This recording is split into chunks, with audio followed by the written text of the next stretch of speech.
Welcome to What's New Today at OFA. This podcast comes to you from the participants of the Film and Media program at Options for All San Diego. The Film and Media program introduces participants with physical and developmental disabilities to all of the various aspects of filmmaking. What's New Today at OFA is a variety show podcast featuring exciting segments produced by Options for All students. And now, what's new today at OFA?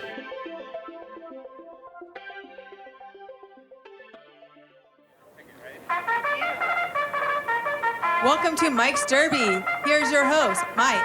Thank you, Tori. I would like to explain to all of our horses. Let's get to the rules. The horses in Mike's Derby will be answering difficult questions. Each question will be worth 10 points. If the horse gets it right, they will move up. If they get the answer wrong, they will lose 10 points. The horses have the option to pass on a question, but they can only pass once during the race. If any of the horses decide to pass on the questions, their competitors will get another chance to answer the question. So, let's meet our horses. Horse number 1, Supergirl. How do you feel about winning today? Oh, I'm changing my name to Batgirl as soon as I win. I gotta make things right in the world. I don't know. So, some owner or trainer must have messed that name up. Yeah, And movie magic. Do you plan to show better short films in the future? No.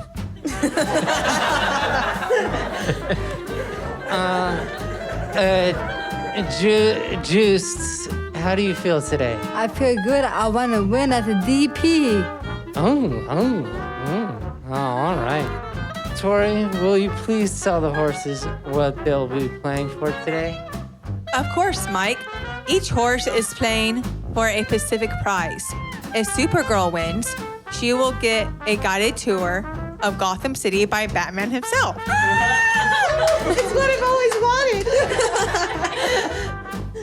If Movie Magic wins, he can mute Mike on Zoom for 1 week.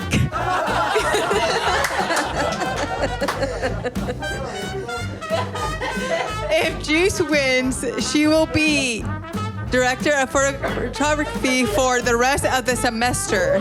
Woo, yeah. Those are excellent prizes. However, the horse who comes in last will receive a punishment. Tori, will you explain what these punishments are? Sure, Mike. I am willing to explain what the punishments may be. Unfortunately, for Supergirl, she will have to dress as Superman for a whole week. I don't even have a Superman shirt. Movie Magic has to watch a film of Mike's choice. And Juice will be demoted down to grip. What? No. Contestants, are you ready? Ready. Born ready. Born ready. And they're off. So, question number 1. Which racetrack have I lost the most money? A, Saratoga, B, Churchill Downs, C, Santa Anita, or D, Del Mar? You want us to tell you what the answers are? Yeah, I can see it. So, congratulations to Juiced for getting the right answer. I got A too. Saratoga. And she somehow knows that I like to do off-track betting. However, you guys will move back. Question 2. What are the 3 races a horse has to win in order for the horse to earn the Triple Crown? Supergirl and Movie Magic, you're on a bad streak right now. Now, Vesna, the Kentucky Derby, the Preakness Stakes, and the Belmont Stakes. Ooh, nice job, Juiced. Looks like you really want to win, Juiced. So, question three. How long is the distance of the Belmont Stakes? Oh, so close. So far away. Movie Magic? 43 miles.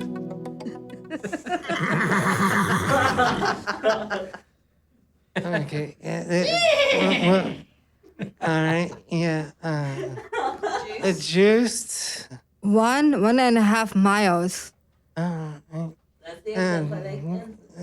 The correct answer is 1.5 miles. Nice. Juice. It seems like you've been to the racetrack before. As for Supergirl and Movie Magic, well, you guys got to kick it into gear. All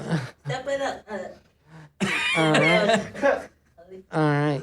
So let's check in with Tori to see which horse is in the lead. With a total of 30 points, Juice is in the lead.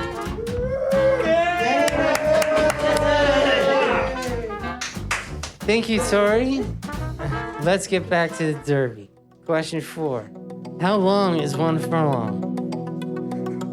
All right, I can see your answer.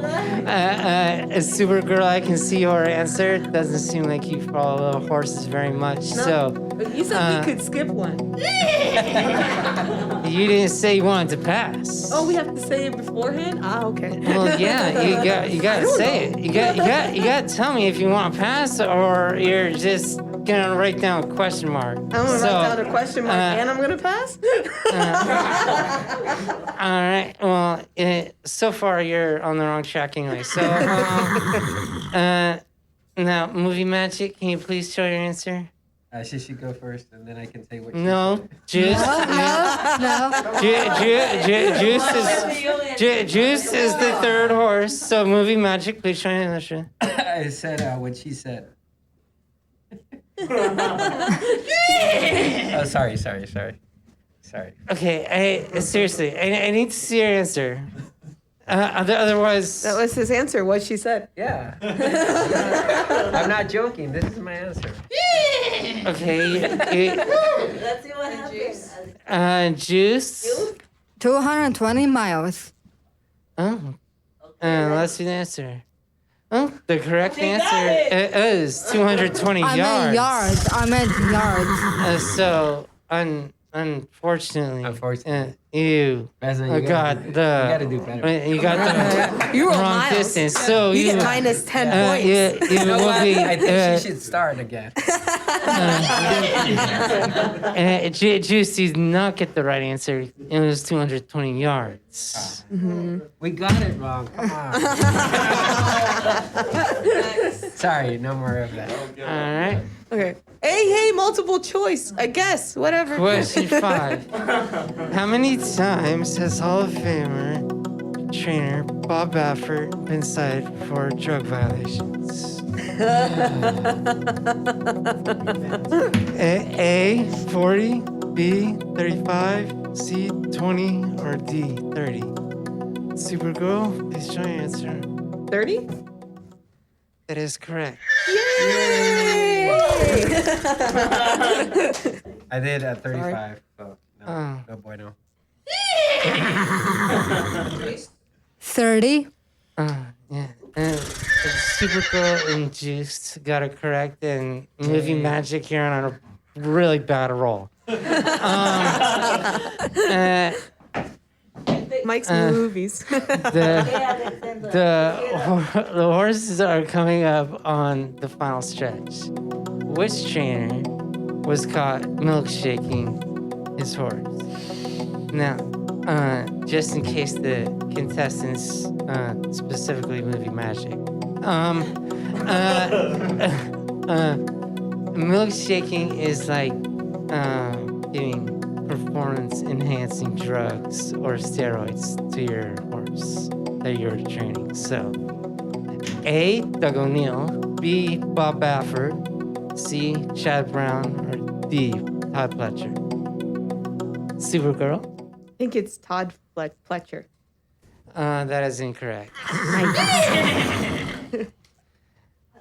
Movie Magic, will you please state your answer? C. He's a very good trainer, but that is the wrong answer. A. Doug O'Neill. That is the correct answer, Juice. I think Congratulations. Juice was given the answers. This race was rigged. So, the correct answer is Doug O'Neill. And that's also not the only thing he's been cited for. So, let's check in with Tori to see the results of the race. In third place is Magic Movie. In second place is Supergirl. Yeah. And the winner is Juice.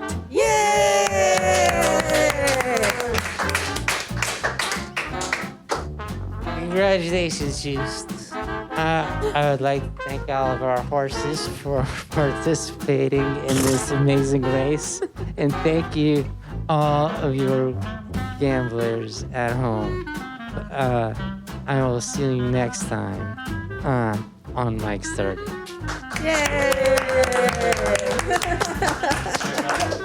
I don't really know if you will be invited back, but we'll see.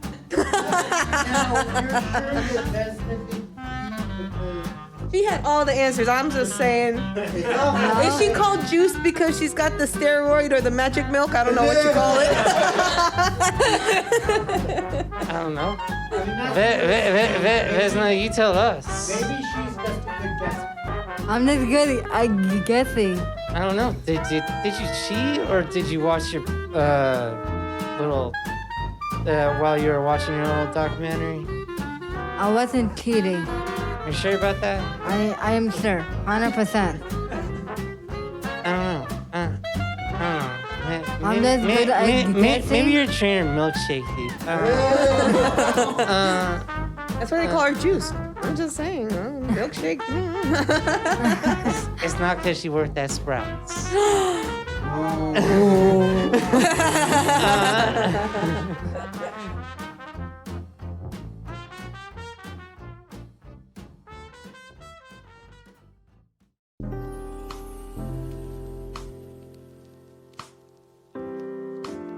My name is Vesna Vasich, and these are my top 5 favorite movies. My first one, The Greatest Showman.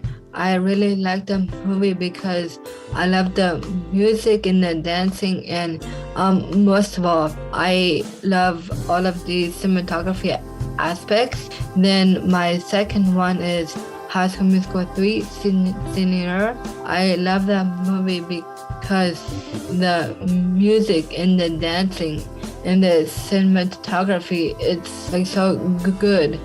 And then my third one, what I chose was the Kiss and Boots number 3. That is because there's a girl named Elle, and she's trying to find a college, and she basically got accepted with 2 colleges, to Berkeley and Harvard, and it's hard choice to make, but she didn't even pick neither of them, so she chose design gaming. Then my fourth choice was Step Up Revolution. I love it because I love the dancing and all kinds of things like that. And the cinematography is like the aspects of it on how they use all different camera shots and the angles and stuff like that. And my top 5, I would definitely have to say Step Up to the Streets, because it has a lot of good dancing and like all kinds of good music, what they have. And thank you everyone for listening to my top 5 favorite movies.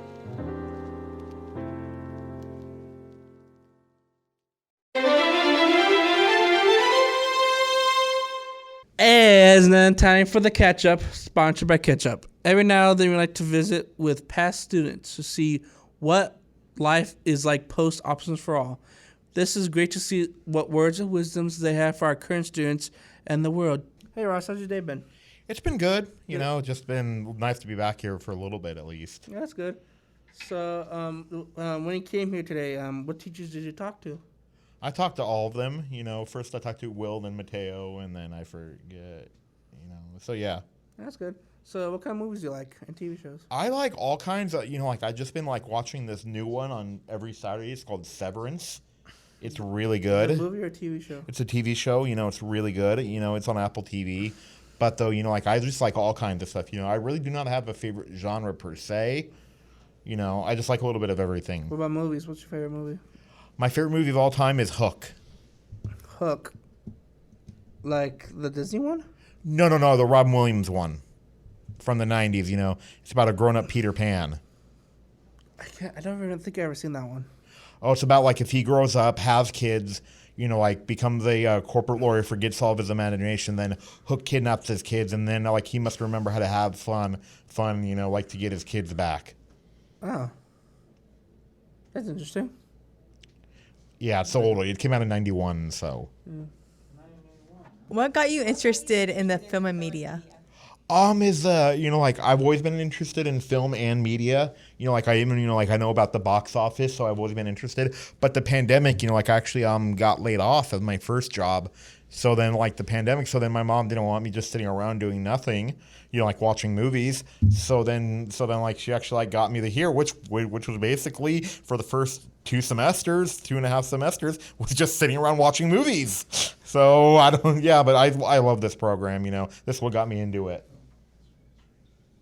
Do you have any other things for young filmmakers to get them interested in a program like this?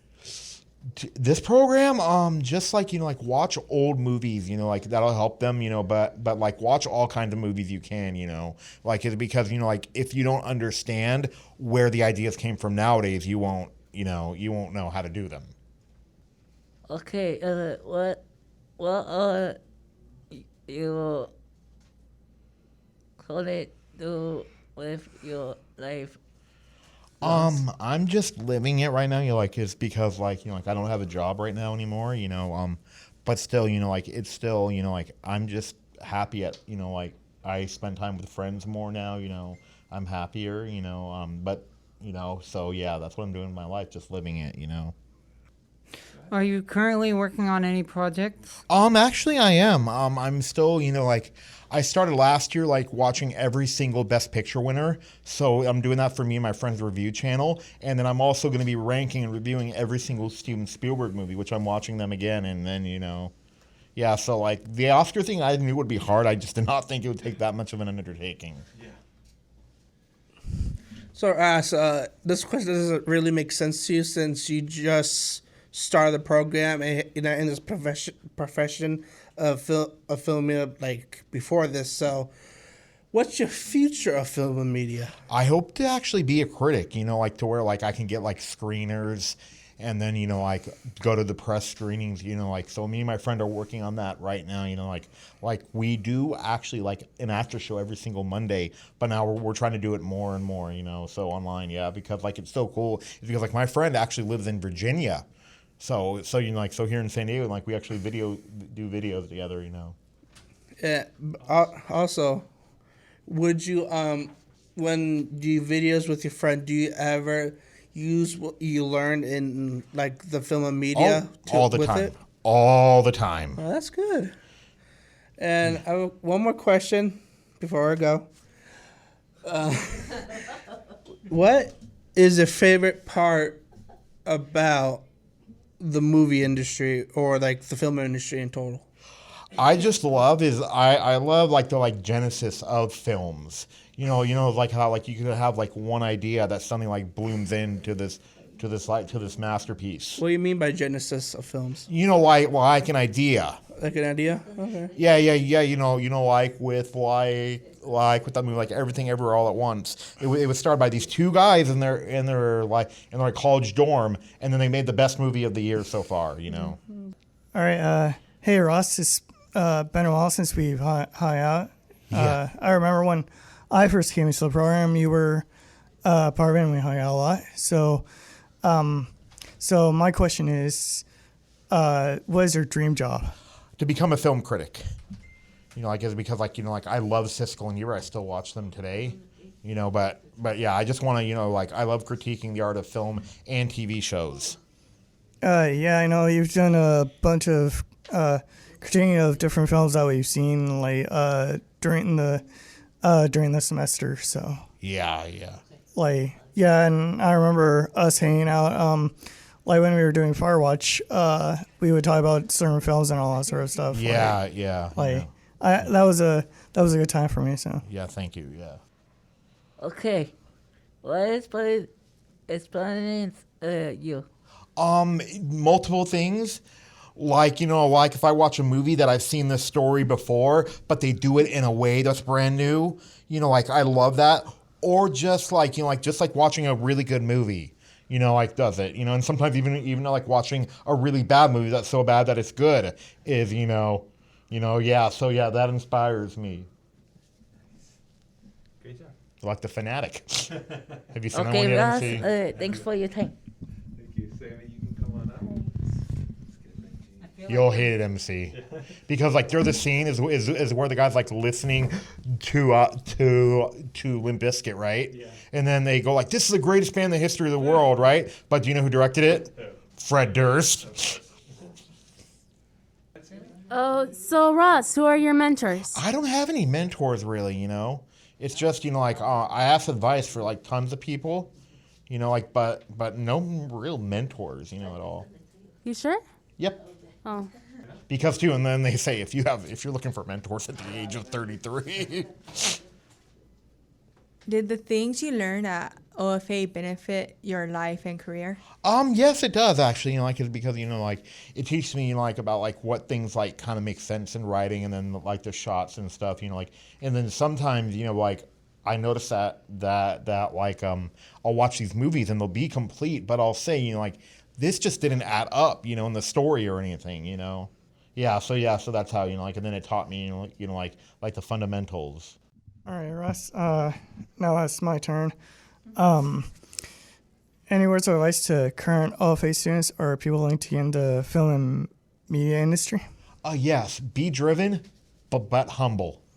Because I've seen people that are driven and then they have a big ego and attitude, and it just pushes people away from wanting to work with them. So yes, and then it is not going to be easy, but you still just do it if you love it. Don't do it looking for a paycheck, right now if you're starting out.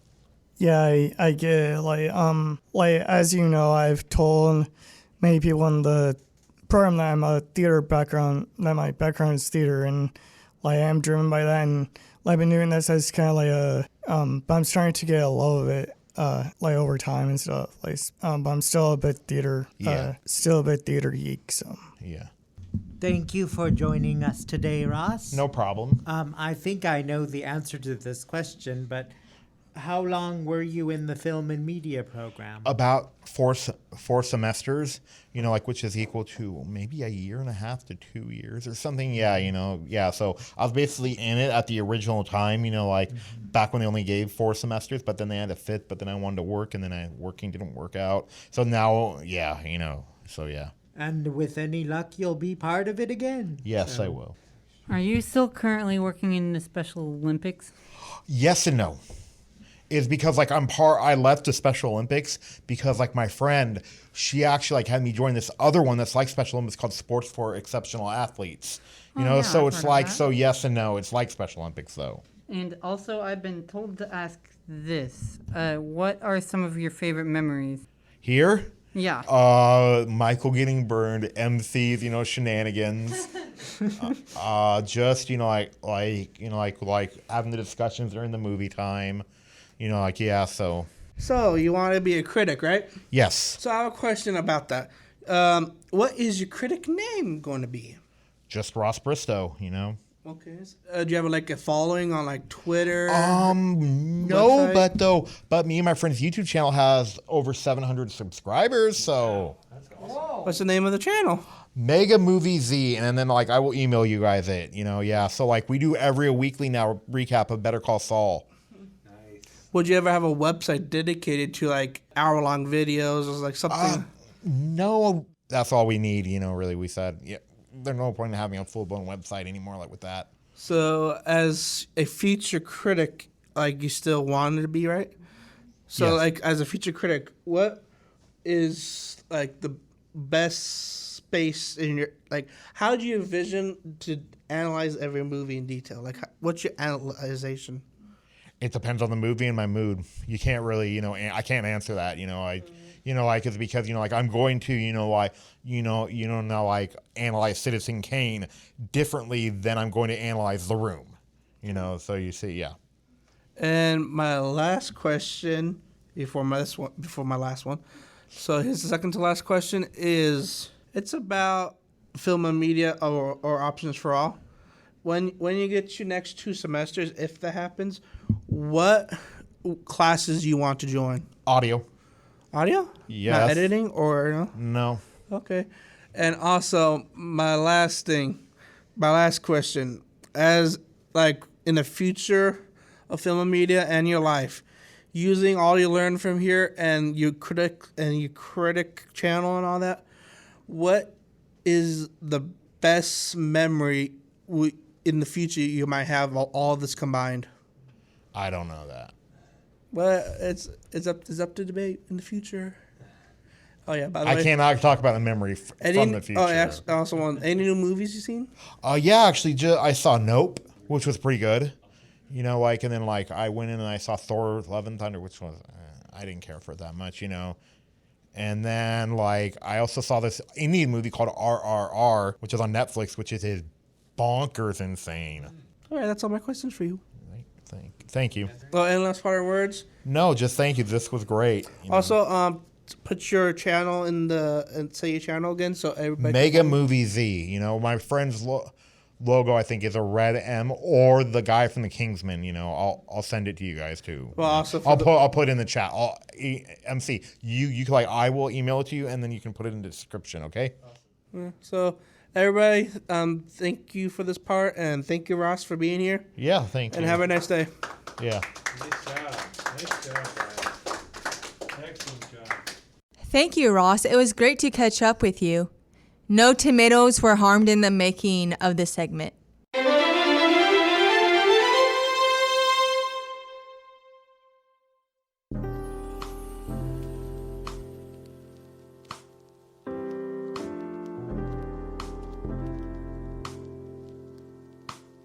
My name is Julian Sanchez, and these are my top 5 favorite movies. My 5th choice is Almost Famous. I like that movie because of the music. My 4th choice is Jersey Boys. I also like that movie because of the music. My 3rd choice is Bohemian Rhapsody. I like that movie because the actor did a really good job portraying Freddie Mercury.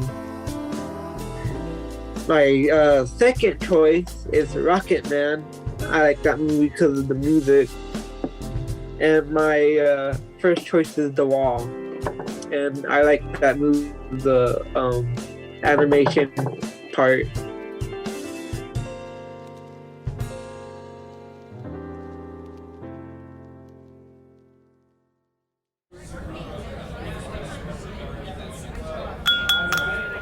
You're listening to The Conversation. I'm your host, Axel. Our guest today is Karina Betger. Karina is an actor known for Paimon from Genshin Impact, Tornado of Terror from One Punch Man, Anju Yuki from Love Live School Idol Project, and Sailor Tin Nyanko from Sailor Moon and lots more. We're excited to have Karina on the show. Welcome, Karina. Hi. Hello. How did you get into voice acting, and what kind of training did you have? So basically, I was 5 years old, and I watched the movie The Mask, and I became entirely obsessed with Jim Carrey. And so I went to my parents and I said, I want to be Jim Carrey when I grow up. And they were, because your parents tell you, right, that you can be whatever you want to be when you grow up. And I was like, okay, cool. I took that to heart. And I went to my parents and told them I want to be Jim Carrey when I grew up. And they were like, oh, so you want to be an actor like Jim Carrey when you grow up? And I was like, no. I want to be Jim Carrey when I grow up. And after a complete meltdown, because my parents explained to me that you actually can't be Jim Carrey, and I accused them of lying to me because I was like, you said I could be whatever I wanted to be. And after like they like that whole debacle, it ended with my parents being like, look, you can't be Jim Carrey, but you can be an actor like Jim Carrey. And I was like, okay, I guess that's close enough. And my parents really helped me get into, first it started with community theater, because sometimes, a kid tells you what they want to do when they grow up and you're like, okay, yeah, sure. And that answer could change in a few years. Not for me though, because I went into my mom put me in community theater and I was like, nope, yep, this is exactly what I'm going to do for the rest of my life. I just want to act. That's all I want to do. And so then my mom helped me find more classes in Seattle because that's where I'm from. And so yeah, she was able to find me classes with teachers that have worked in theater in Seattle, and also helped me find auditions in Seattle. One of the things that she always told me when I was a kid was like she was going to help me, but she was never going to be like one of those stage moms that forced me to do this. So like the minute that it wasn't fun for me anymore, we were going to be done with it. She didn't want to be the one dragging a horse to water, trying to force it to drink, essentially. And so I definitely tried my hardest to make sure that like my mom never thought that this wasn't what I wanted to do in any way, shape, or form. And my first real acting job was when I was 8 years old. So it took like 3 years of training, and I was still doing community theater throughout that time too, just to kind of like build up the resume while I was in training. And my mom found an audition for Roar of the Grease Paint, Smell of the Crowd, which was at the Second Story Repertory Theater in Redmond, Washington. And I booked it. And then a few months after that was like my first voice acting job. It was a promo for a video game. And it kind of grew from there, like as an actor, you learn that you never stop taking classes. You might take less as you start working, but you never completely stop. You're constantly learning. You're constantly, looking to improve yourself, especially because art is constantly changing, and acting is an art form.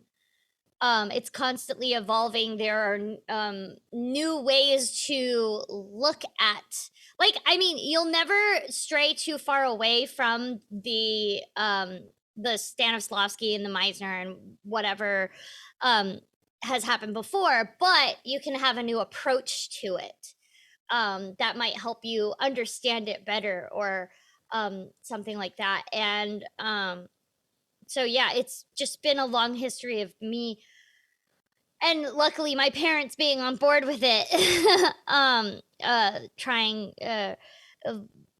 constantly improving and taking classes. And when I was 17, that was when I moved down to LA. At that point, I was going back and forth from LA and Seattle anyway. And yeah, I was 17, and I remember this because like I don't have an actual high school diploma because I ended up in the hospital at the end of my junior year. And because of that, my high school said that I failed junior year just because at the end of the year I was in the hospital the entire time. And so at that point, me and my parents were like, well, I don't plan on staying here anyway. And I technically had an equivalent to a high school diploma because I had already taken the California has like a proficiency test, so that way you can like basically test out of high school. And I had already done it. So my mom was like, so move to LA because that's where you're going anyway. So I did just that. And to get into more voiceover, because at the time I was doing mostly like on camera and theater, because like voiceover, it is a different world than on camera and theater. There's a slightly different way to get your foot in the door, versus on camera and theater. And I had some help because I was lucky enough to be friends with Jeremy Bloom, who is the son of Steve Bloom. And Jeremy was nice enough to let me go and talk with Steve. And Steve told me, okay, these are the classes that you take here in LA that do voiceover. And this is generally how a demo is made.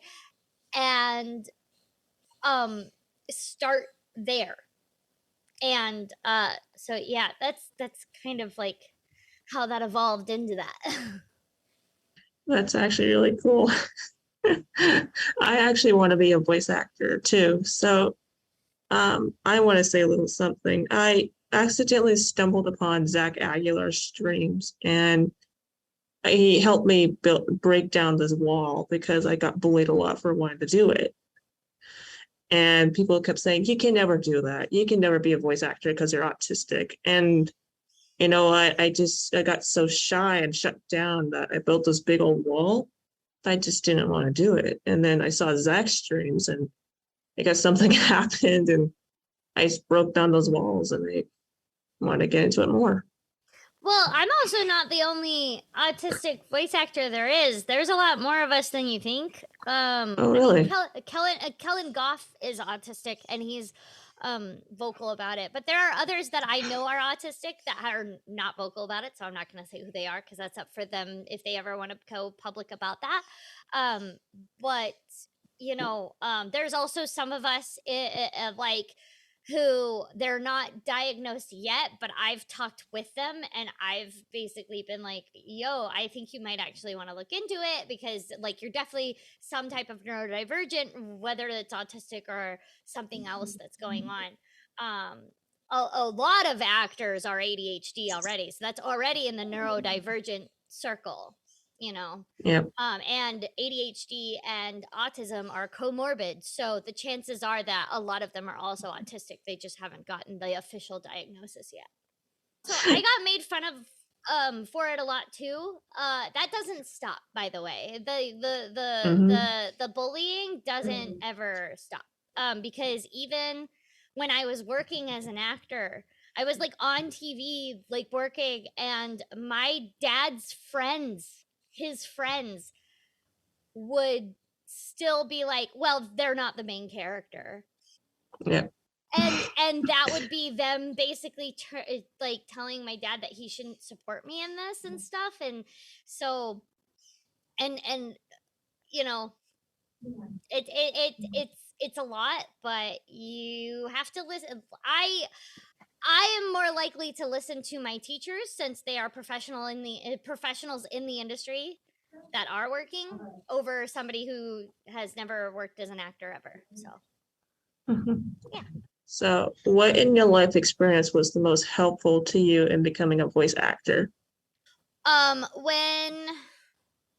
When Charlie I was working with Charlie Adler, and I had worked with several other teachers that are amazing by that point. John Homa, Richard Leadley, they're all amazing. But and Gary Austin, who is unfortunately not alive anymore.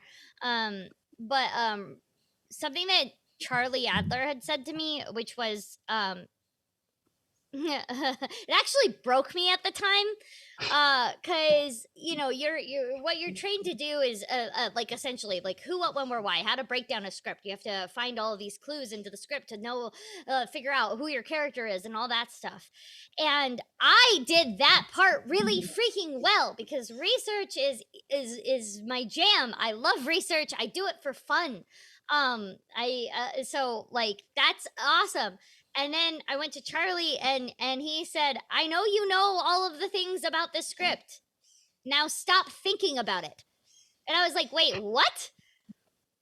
And it broke me. It absolutely, I was like, why would I do all of this hard work breaking down a script only for you to tell me to throw it away? What are you, nuts? And that's exactly actually what I needed to hear because, like, when you're breaking down a script, yeah, it tells you everything about this person that you need to know, playing this character, their relationships with the other characters that they're talking to or talking about, and that's great.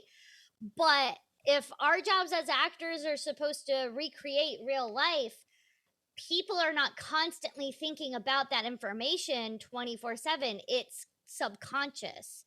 So it was a way for him to basically tell me, great, now make all of that information subconscious instead of like at the forefront of your forehead or whatever. I don't know how to describe that. Like the first thing you think of, so that way you can live in that moment truthfully rather than overthinking all of these things so that it seems unauthentic, if that makes sense. It makes more sense when you're actually doing it. Do you have any advice for those who are getting into or are interested in doing voice acting? Find a teacher that works in the industry. Luckily, because of the pandemic, a lot of classes are available online now. So I know some people are going to be like, but like some of those classes are like 2 a.m. for me because yeah, that does suck. But I've had students in my class where yeah, they woke up at 2 a.m. to take it because it was available and they did it and it was worth it for them. Yeah, a lot of classes are available. I know Charlie Adler teaches most of his classes on Zoom. Adventures in Voice Acting teaches their class over Zoom. All you need is just the basic equipment of like a mic and a headset. And then if you're really awesome, you'll also have some soundproofing as well. Yeah, mic and a headset and start from there. Voicesvoicecasting.com, most of their classes are over Zoom now too. So there's and that's only like just a few of them. I could name off like 20 more classes right now that have their classes available online. So classes with teachers that, like, as I said, I'm going to trust the words of somebody who is actually currently working in this business over somebody who's never done it in their life or hasn't, like, another, like, I always tell people, you want a teacher that has been working in this industry regularly for at least 5 to 10 years. And that's the bare minimum. If they just booked their first role, like, last year, they're probably not going to be the best teacher because they haven't been in it long enough to really tell you how to go about this. So yeah, a good teacher that actually knows what they're doing and is currently working is what you need. How do you handle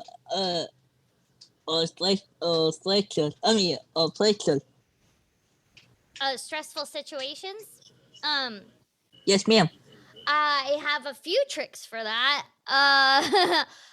One is to actually remember that you're allowed to ask for breaks.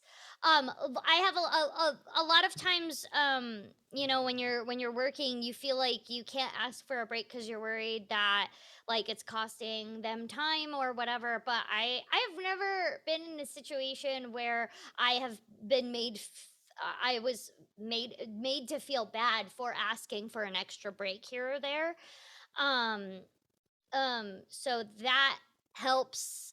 And then also, luckily with voice acting specifically, you're in a room by yourself. There is usually like a window so you can see like the sound engineer. Luckily, because of the pandemic, everybody else is over Zoom, so it's just the sound engineer now that you're seeing. So that also helps because you only see one person that you're in front of. Although I find that actually it's more stressful being in a room with less people than more people, because at least if there's like a huge audience, I can kind of not focus in on one person.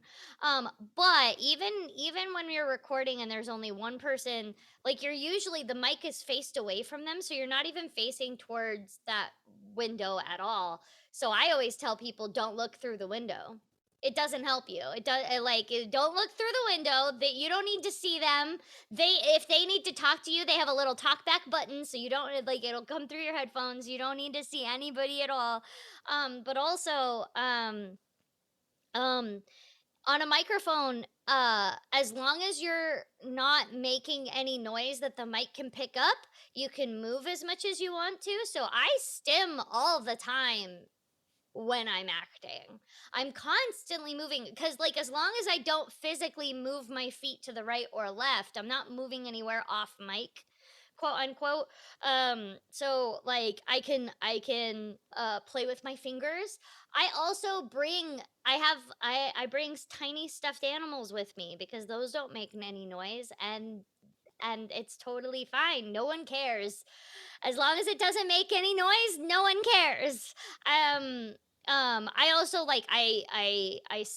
I mess with my shirt a lot. Because as long as it's not a noisy shirt, if it's made of cotton, that won't make any noise the mic is gonna pick up either. So I stim, I bring tiny stuffed animals with me that I can easily fit in my purse that I can bring out if need be, and then I ask for extra breaks if I need them.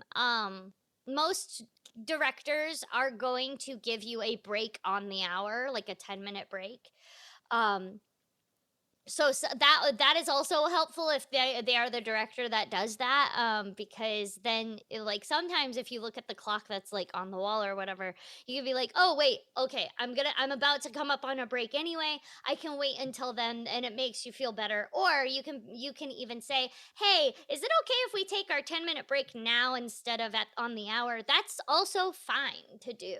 I have Crohn's disease, so a lot of the times I ask for breaks early anyway because of that. I need to go to the bathroom more frequently than others. So remembering that you can ask for breaks and that nobody's gonna make you feel bad for asking them. Okay, who's next, Matt? Do you prefer voice acting to live action roles? I don't know.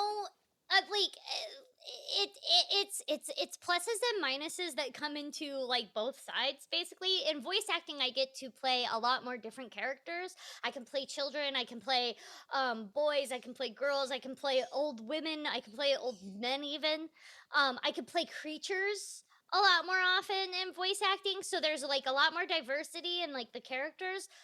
But I also think voice acting is actually harder to do than on camera, because in on camera, the camera's right in front of you, so you have not just your voice to convey a character, you also have your facial expressions and your body language and all of these other things, external things that help you make the character come alive. Versus voice acting, you have to push it just a little bit more, because you have to get all of what you normally would have in an on-camera situation just through your voice. It's one of the things that when I teach, a lot of people, the biggest one that people forget when they're doing an audition is that their character is moving. You can't move because you can't move off mic, but your character is moving, right? I mean, you can move, but you can't physically walk or physically run when you are voice acting because you have to stay on mic, but your character might be. Or if there's a fight scene, how do you recreate a punch when you're not actually punching anything, and make it sound realistic? And a lot of people forget that when they're doing any sort of audition. I was teaching the other day, and one of the things that it is even says in the script, it was something to the effect of the character punches another character, and the student at the time completely just didn't even do it. And I was like, so where did that go? And they were like, oh, I didn't know I had to recreate that. I'm like, yeah. You do, because it's a whole scene. We also, in voice acting, most of the time you are acting by yourself, so that's even harder too, because in an on-camera or a theater experience, your other partner, your scene partner, is right there in front of you. You know exactly how they're going to respond.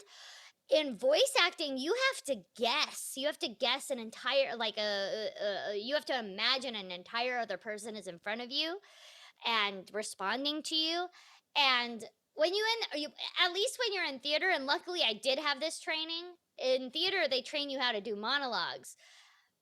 Monologues are where basically, you go on for a really long time, but it's not you talking to yourself. You're always talking to somebody else. The audience just can't see the other person. So you have to imagine that other person and imagine them being alive and imagine them reacting and imagine you reacting off of their reaction. So at least that training helps in that respect. In voice acting, it's the same thing, and you are reacting off of somebody, and you have to remember that when you are doing it. So I think voice acting is harder. I don't necessarily have. I guess if I had to choose between one or the other, I would choose voice acting, only because I have a lot more range that I can play. I'm not just stuck to what I look like. Because an animator is going to go in and animate to my voice, but it is harder. It is definitely harder to do.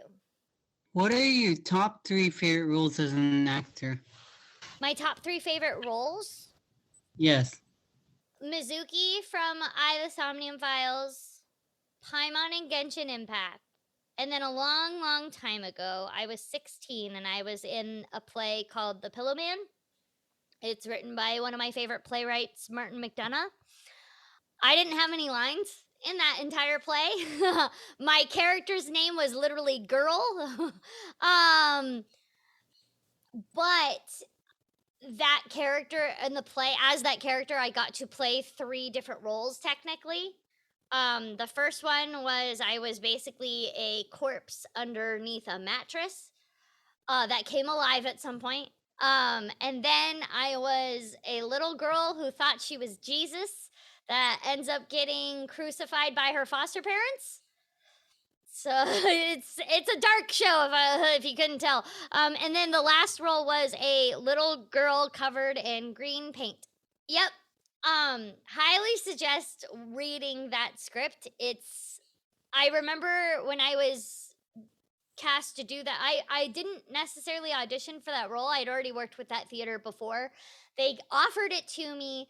And they said, here is the script, read through it. We're not doing auditions because this is a super dark script. And we think you can handle the subject matter because it is so dark, but we don't want to make that assumption. We want you to read through it. And then when you come to the meeting, you can tell us if you want to play this character or not. Or these characters or not. It is a comedy, is what they told me. And I read through it and I was like, I need to be in this show because I need to figure out how the hell this is a comedy. That's literally why I needed to be in the show, is because I needed to figure out how this was funny. Because it was so dark when I was reading and I was like, what? I know comedy is tragedy with timing, but this is very tragic. And so I had to figure out how it was, and I did. It is actually a comedy. It is actually funny. I highly suggest everybody read it and then go watch the show, because when you read it, it really does not come off as a comedy at all. And so yeah, that would be my 3rd favorite role for sure. I had no lines. That didn't matter. I loved being in that show. I loved being that character. I'm actually a part of something really cool. called Arms Wide Open, which is a performing arts group for special needs kids and adults. We do plays every year. That's really awesome. Yeah, it is. Okay, you mentioned on your website that you were on the autism spectrum. What kind of challenges have you faced as an actor with autism? Being autistic, it's funny because like you would think that when you study to be an actor it makes you better at understanding tone. It doesn't help you with that at all. That's and because it's not about understanding tone as an actor, it's about understanding feelings. Tone is a completely separate thing. And it's funny because I actually think that being autistic and the fact that I don't understand tone actually helps me, because it's all about understanding feelings rather than understanding tone. But because my tone comes off different, it's seen as an artistic choice that it comes off different, right? Versus I basically, unfortunately, part of being an actor is being on social media, because like now they do take into account like how many followers you have sometimes, and that's so frustrating because I'm like, I just want to act. I don't even like being considered like a role model because I don't think I'm a good one. It's really frustrating when I'll say something on social media and people will come in and say all of these things that I'm like, I don't understand. I had somebody say that I was being really mean because I ended a sentence in a period, and I was like, because that's grammatically correct. And I don't understand how they added on all of these extra meanings in there when I was like, it's just a sentence. And that's really frustrating. Another thing that was just really hard, but this has something more to the training side, was the idea of when doing all that work of breaking down a script, doing the who, what, when, where, why, and stuff like that, and then having Charlie Adler tell me, now let it go and don't think about it so hard. Well, autistic people are not really good at not thinking hard. Because we overthink everything. And so that took me like a long time to actually feel comfortable with. And it really is about trusting the process. What advice would you give to someone with autism who is looking to work in the industry? Trust your instincts. A lot of the time when autistic people are told don't do this, don't do that, so we start to not trust our first instincts, and that carries over into when we are breaking down a script. I've had some autistic people in my class where, I've asked because as a teacher, you ask them, okay, when you were going through the script, what was your first thought? And they were like, well, I thought it was this. And I was like, yeah, that's exactly what it was. And they were like, you mean I was right? And I was like, yeah, why didn't you trust that? It's hard when you're autistic and somebody says don't do something. We kind of blanket statement and apply it to everything. And we shouldn't, but we do, because that's how our brains work. We're like, okay, well, if it works in this instance, then it should work for everything else. And that's not true. When you are acting, again, trusting the process is also trusting yourself and trusting your choices from the start, and trusting those instincts and being like, yes, this is what it is. I feel like, especially because like autistic people are very careful about trying or worried. They're worried about like doing things right the first time. I know that that's something that I even had like issues with, like if it wasn't right the first time, then like, nope, don't try it again, because I'm just gonna do it wrong every time. And that's not really the way life works in general, not even just acting. It's just not the way that life works. Because you don't get better at something without failing. And in any class that you take with a teacher, they should make you feel comfortable to the point where you can fail in their class, because that's what classes are for. I also feel like that has something to do with like the way at least the American school system. I don't know about any other school system out there, but the American school system, you get graded on your homework, and that actually pours into your final grade, which I think that shouldn't be the case. I think you should get an A on your homework if you did it, regardless of the answers, because the homework is the practice for the test. Like the test should be, yeah, grade that and give an actual grade on that, but the homework is the practice for the test. So why are we caring if people get the wrong answers as long as they learn from it, right? And so it kind of instills this idea that you need to get it right the first time because that grade on your homework is going to count too. And I don't like that idea. I think that kind of like instills in us that, yeah, if you get it wrong the first time, you just shouldn't try again because that's the grade. That's it. That's done. You're bad at it. And I'm like, no, that's like, it's good to try and fail because that's what's going to make you better in the long run. What advice would you give to someone in the industry who might be reluctant to hire someone with autism? We're not scary creatures. We're people. We have a different thought process, which, as I said, I feel like has helped me as an actor because it's seen as an artistic choice when it's really just like it's literally just how I would respond in the situation.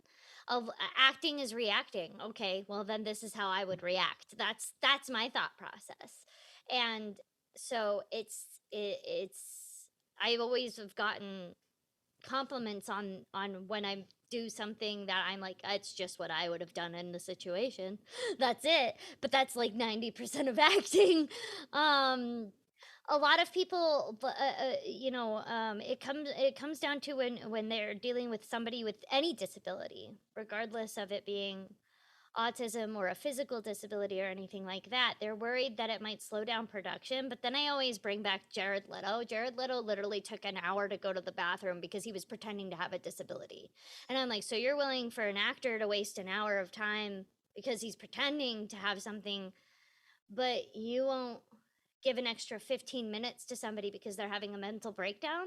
Why? The thought process is that like okay, well then clearly you do have the time and money to wait. You just need to do it. There are other times where we have used actors with disabilities in performances and it's worked out really well. All we need is a chance to do it. All anybody needs is a chance to do it. We're not monsters, we're just people. And chances are, as I said, there's a lot of actors with ADHD out there, and I know that, like, especially in AFAB people, it's harder to get diagnosed with autism. So the chances are that they're already actually working with an actor with autism. It's just they didn't get diagnosed, or they're not educated enough, and they're not educated enough to know what the symptoms are to go and get checked out. But we can do this and we can enhance the process. Okay. On Sunday, I went to Anime Expo and I met Max Middleman. And he was very nice. I was very shy of people meeting of bigger statures. But my friend, so my friend really wanted me to get them an autograph from him for a very long time. And I had a lot of fun at Anime Expo, but I was kind of disappointed that Zach wasn't there. So I get it because he's busy and stuff. He was at a different convention. Yeah, I think he was in Denver. Oh, he would have liked my costume. I was Moishiro Tokito from Demon Slayer in a maid costume. That's amazing. Okay, so back on topic. Let's stay on topic. So we got some fun questions for you for Zelda. And the first one is, in the original Legend of Zelda for the NES, what does the old man say to Link before giving him a sword? Oh my god, why did I just forget everything all of a sudden? Okay, it's something to go alone. You shouldn't go alone. Something you shouldn't. When the old man gives you the sword, he says it's dangerous. It's dangerous to go there to go alone. It's dangerous to go alone. Yeah, yep. That's what it is. Sorry, my brain like exploded with excitement and then just forgot everything. I only remember the answer to that one because they have like collectible cards for Zelda now. Yeah. And one of my stickers has that. Yeah, you got that one right. But you got help from someone off screen. Well, he actually didn't help at all. he said, "What are you talking about?" And sometimes if you ask the question to somebody else, it helps you remember. It's a trick that my therapist taught me. That's cool. What's the name of Zelda's alter ego in Ocarina of Time? Oh, it's Sheik. Everyone knows that. Yeah. Also, Yeah. you can play Sheik in Super Smash Brothers, and in Super Yep. Smash Brothers, I believe Melee it was, you could switch between Zelda and Sheik. I always just Yep. switch You can between- also do that in Smash Bros. Brawl too. You gotta press a certain button on the Wii remote. In the newest Super Smash Bros, she's actually a separate character, which I actually prefer. I like that. So what is the name of the first boss you encounter in Ocarina of Time? Goma. The yucky spider that you want to smack with the Well, it depends. Are you speed running or not? Because that's a different answer then. And it depends on the speed run too. I told my teacher to look up this thing because an artist years ago made a real sculpture. It terrified me to the point where I had arachnophobia. Thank you, Nintendo. Okay. We saved the most difficult question for the last. If you had to choose, which is your favorite Zelda game? It's a tie between Wind Waker and Breath of the Wild. Yeah, Breath of the Wild came out, and the reason why I like that, I really liked when Breath of the Wild kind of brought back Zelda to its roots of you can kind of explore anywhere you want to start, and because that was kind of the original intention of the game, was that the creator, who of course I just now forgot the name of. He just passed away too. There's Yeah, actually a mountain named after him in the game. Yes, and but his original thought of the inspiration for Zelda was when he would go in his backyard and explore the forest and kind of mountainous area that he was in, and that was the original inspiration for Zelda, was exploration. So which at some point they kind of diverted into more of a streamlined adventure. It still is an adventure, and you're still kind of exploring, but it's a more linear path through it. And then Breath of the Wild, they were like, let's bring back that feeling of go anywhere you want. I don't know how to say goodbye. I wish they were with us forever. Thank you for having me, everybody. You're welcome. Bye. Bye. Thank you, Karina, for joining us. To learn more about Karina and their work, visit karinabetger.com. I'm Axel, and you've been listening to The Conversation.